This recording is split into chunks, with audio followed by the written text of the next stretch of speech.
नमस्कार।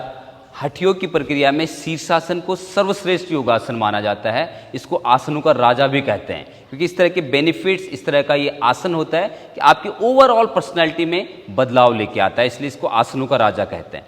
सही तरीके से कैसे शीर्षासन करना चाहिए आइए समझते हैं। सबसे पहले आप इस तरह वज्रासन में बैठें, दोनों घुटनों को आपस में जोड़ना है, पीछे आपके बिग टोज भी जुड़े हुए होने चाहिए और हाथों की उंगलियों को इस तरह से इंटरलॉक करके नीचे प्लेस करना है और आपका बॉडी वेट हाथों पर भी शिफ्ट करने की आपको कोशिश करनी है जिससे आपको हेड स्टैंड करने में आसानी रहे। जो हथेली का ये पार्ट है इस पे आपका सिर का जो सहस्रार चक्र, जो टॉप ऑफ द हेड जिसको हम कहते हैं, वो टच करना है और बाकी सिर का भाग मैट में टच करना है। इस तरह से बॉडी वेट आपका हाथों पे और सिर पे इक्वली डिस्ट्रीब्यूट करना है। फिर घुटनों को उठा लीजिए जैसा हम पर्वतासन करते हैं। फिर धीरे धीरे पैरों को छोटे छोटे स्टेप के साथ वॉक करें। कुछ दिन तक आप केवल ये वॉक भी कर सकते हैं आगे पीछे, और जैसे आप कंफर्टेबल हों फिर एक पैर ऊपर उठा लें और कंफर्टेबल हों दूसरा पैर उठा लें और कुछ दिन केवल यहीं बैलेंस करें। अगर आपको दिक्कत लगे तो आप सिर के पीछे कोई गद्दा या कुशन बिछा सकते हैं। अगर आप पलट भी गए तो आप उसके ऊपर सॉफ्ट कुशन के ऊपर लैंड कर सकें। फिर कुछ दिन के बाद पैरों को पूरा ऐसे पीछे फोल्ड कर दें।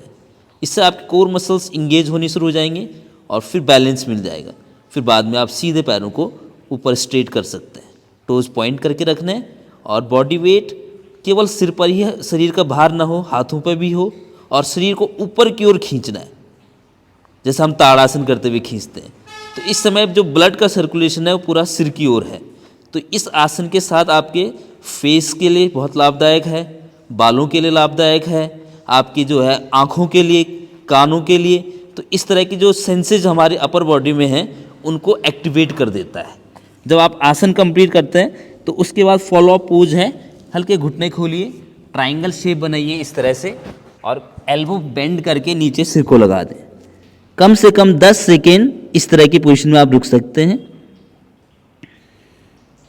जब आप आसन अच्छा करने लग जाएं तो उसके बाद आप हेड स्टैंड को 1 से 5 मिनट तक होल्ड कर सकते हैं और उसके बाद आप शशांक आसन में फॉलो पोज में भी ज़्यादा टाइम तक उसके रेशियो में रुक सकते हैं।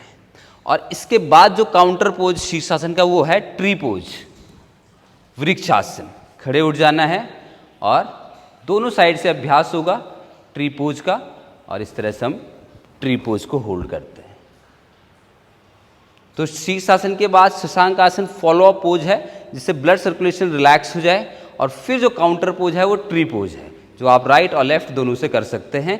शीर्षासन करने का एक लाभ ये है कि सहस्रार चक्र और आपके आज्ञान चक्र पे जोर पड़ता है, एक्टिवेट हो जाती है मसल जब हम पार्ट को प्रेस करते हैं। फिजिकल बेनिफिट्स तो हैं ही बहुत सारे, आपके चेहरे पे चमक होगी, आपके बालों को अच्छा जो है स्वास्थ्य मिलेगा, आपके शोल्डर्स स्ट्रांग होंगे। लेकिन इसके साथ साथ आपकी कॉन्सेंट्रेशन, आपकी क्रिएटिविटी, आपकी स्पिरिचुअलिटी इस तरह से बढ़ जाती है कि आप सेल्फ डिपेंडेंट होने लगते हैं। इसीलिए पूरा ट्रांसफॉर्मेशन ये आसन आपको करके देता है, इसलिए इसको आसनों का राजा कहते हैं। तो धीरे धीरे आप वॉल के सपोर्ट के साथ भी इसको कर सकते हैं और इस आसन को ऐसे कीजिए कि आप जब सीख जाएं तो उसके बाद ये आपकी लाइफ का हिस्सा बन जाए। आप रोज इसको प्रैक्टिस कर रहे हो तभी जा करके ये आसन आपको सारे लाभ दे सकता है। स्पेशली स्टूडेंट्स के लिए और जो फिटनेस को और नेक्स्ट लेवल पे ले जाना चाहते हैं उनके लिए एक ज़बरदस्त आसन है शीर्षासन हेड स्टैंड। और वीडियोज़ आपके समक्ष लेके आएंगे। नमस्कार।